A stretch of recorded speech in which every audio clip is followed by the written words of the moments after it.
അങ്ങനെ ചാക്കോ വളരെ ഡീസൻ്റായിട്ട് തോറ്റു. തൃശ്ശൂർ ധനപാലന് തോറ്റു. അങ്ങനെ വീണ്ടും ധനപാലന് അപമാനിതനായി. ആദ്യം വടക്കേക്കരയിൽ, പിന്നീട് ചാലക്കുടിയിൽ. ഇങ്ങനെ 2 തവണ ഹൈക്കമാൻഡിൻ്റെ ക്രൂര വിനോദത്തിന് ഇരയായ ഒരു കോൺഗ്രസ്സുകാരനാണ് ധനപാലൻ. പിന്നീട് അദ്ദേഹം ഒരിക്കൽ അസംബ്ലിക്ക് മത്സരിച്ചു, പക്ഷേ തോറ്റുപോയി. അല്ല, LDF തരംഗമായിരുന്നു. തരംഗം ഉണ്ടായിരുന്നു. മാത്രമല്ല അവിടെ BD JS വന്ന് കണ്ടവർ വോട്ട് പിടിച്ചു. അങ്ങനെയാണ് അദ്ദേഹം വീണ്ടും പരാജയപ്പെട്ടത്. പക്ഷേ അദ്ദേഹത്തിന് ഒരിക്കലും ഒരു പരിഭവം ഉണ്ടായിരുന്നില്ല, പരാതി ഉണ്ടായിരുന്നില്ല. എപ്പോഴും സുസ്മേരവദനാണ്.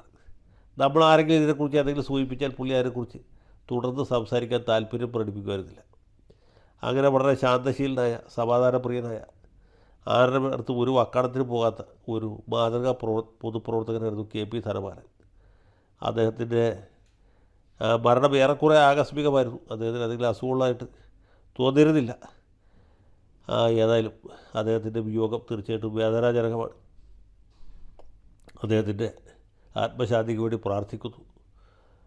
സന്തപ്തരായ കുടുംബാംഗങ്ങളുടെ വേദനയിലും വിഷമത്തിലും പങ്കുചേരുന്നു.